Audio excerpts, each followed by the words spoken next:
আসসালামু আলাইকুম ফ্রেন্ড, আশা করি আপনারা হয়তো সবাই ভালো আছেন এবং আল্লাহর রহমতে আমি অনেক ভালো আছি। তো আজকে আমি বৃষ্টির দিনে আমার কবুতরগুলোকে কী খেতে দিচ্ছি এবং কবুতরগুলোকে কী খেতে দিলে বেশি ভালো হয়।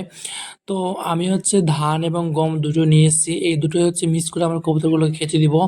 তো আমি এখন গেটটা ওপেন করছি, তার মধ্যে দেখছি স্টিফান চলে আসছে আমার কাছে। এই যে আমি ভিতরে চলে আসলাম, এই যে আমি আজকে আমার সমস্ত কবুতরগুলোকে একসঙ্গে হেরে দিয়েছি। আজকে আবার কি ভাগ্য, তারা সবাই একসঙ্গে খেতে এসেছে, কত যে খিদে পেয়েছে বেচারিদের। তো এই যে প্রথমে স্টিফান এবং স্টিফান আসলো, তারপর স্টিফানের মেয়ে ও আসলো, আবার এগুলো বাচ্চা কবুতর নতুন এরাও আসছে। আর সব থেকে আরেকটা জিনিস আপনাদেরকে দেখাবো, সেটা পরে বলতাছি। তো এরা খেতে শুরু করে দিয়েছে, কেননা আমি তোদের খেতে দিইনি, একদিন না খেয়ে থাকতো কেমন লাগে। তারা ছাড়াই থাকে, বাইরে থেকে খাওয়ার খুঁটে খুঁটে খেয়েছে। আর আগে সবসময় খাওয়ার দিয়ে রাখতাম বলে ডাকলে তেমনটা আসতো না ও শুনতো না।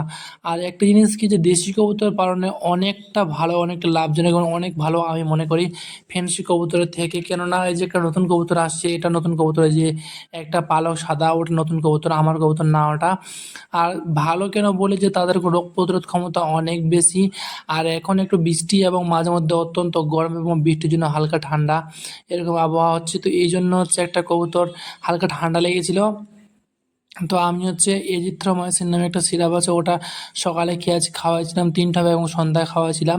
তো এর খাওয়ানোর ফলে সে সুস্থ হয়ে গেছে এবং ভালো আছে, ওই যে আমার লক্ষাগুলোকে, ময়ূরপঙ্খী। আর এরা খেতে ব্যস্ত, কেননা সবাই খেতে ব্যস্ত, আর কেউ ইয়ে না। তো অনেক দিন পর, মানে একদিন পর খাওয়ার পেয়েছে বলে আমার এখানে চলে আসে, তেমনটা ভয়ও করে না। আর সবগুলোই প্রায় কালো কালো কবুতর, কিন্তু সাদা কবুতর আমার বেশি পছন্দ। এখানে লাল কবুতর দুটো আছে, আর সাদা কবুতর আছে দুটো।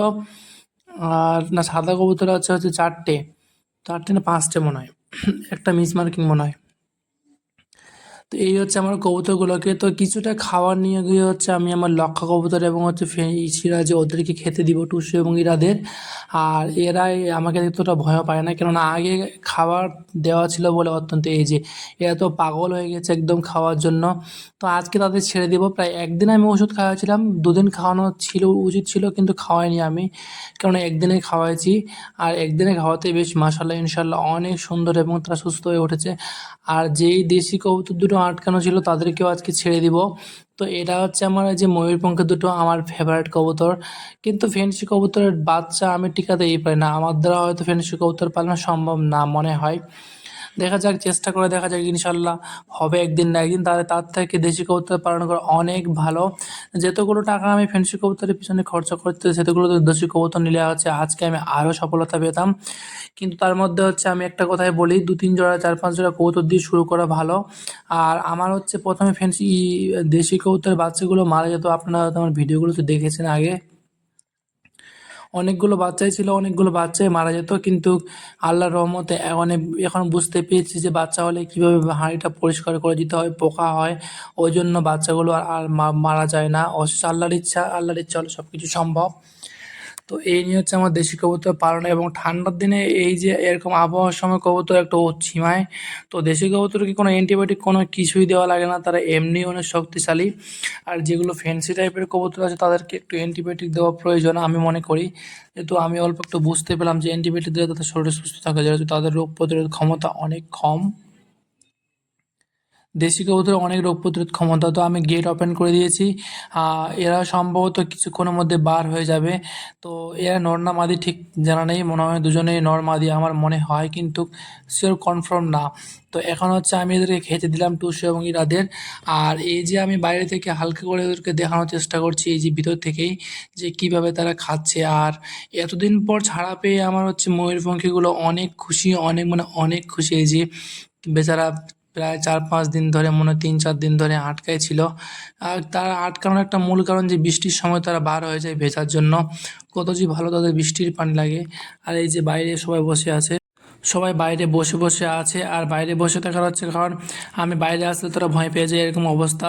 তো কেউ ভিতরে ঢুকছে, আবার বাইরে বসে, এই যে মাত্র 3টা আছে, বাদ বাকি সবাই ভিতরে চলে গেছে। আপনাদেরকে দেখানোর চেষ্টা করবো, যে দূরে চলে আসলাম আমি, এখন দূর থেকে আপনাদেরকে দেখাবো যে তারা কজন বাইরে আছে। আর সবাই ভিতরে চলে গেছে, এখন আমি ভিতরে গিয়ে আপনাদেরকে দেখানোর চেষ্টা করছি হালকা হালকা করে, যে ঠিকঠাক তারা সবাই ভিতরে গেছে কি না।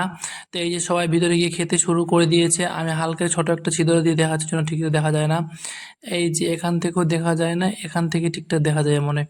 এখান থেকে এই যে তারা সবাই খেতে শুরু করে দিয়েছে। আমার মোট কবুতর কতগুলো আমি ঠিকঠাক গন্তিও করে রাখি না, কেননা নতুন নতুন কবুতর আসে আবার যায়। এই যে একটা বাচ্চা এখানে বাইরে আছে, ও হয়তো সেমি অ্যাডাল্ট, কিছুদিনের মধ্যে অ্যাডাল্ট হয়ে যাবে হয়তো ইনশাল্লাহ। তো দেখা যাক কি হয়। আর আমার কবুতর পালনে কেমন লাগছে আপনারা অবশ্যই কমেন্ট করে জানাবেন। এবং কিছু কিছু ভাই কমেন্ট করেছেন, এই জন্য অনেক খুশি আমি। তো এক ভাই বলেছে গাজলে কি এরকম কবুতর পাওয়া যায় কিনা। তো আমার ঠিক জানা নেই গাজলে সেরকম হাটে কি কবুতর উঠে কিনা, কিন্তু সরাইহাট বলে ওখানে কবুতর উঠে আমি জানি। আর ফেন্সি কবুতর নিতে চাইলে যোগাযোগ করতে পারেন আমার সঙ্গে, আমি হয়তো এক দাদার সঙ্গে যোগাযোগ করে আপনাদেরকে নিয়ে যেতে পারি যদি ইচ্ছা চায়।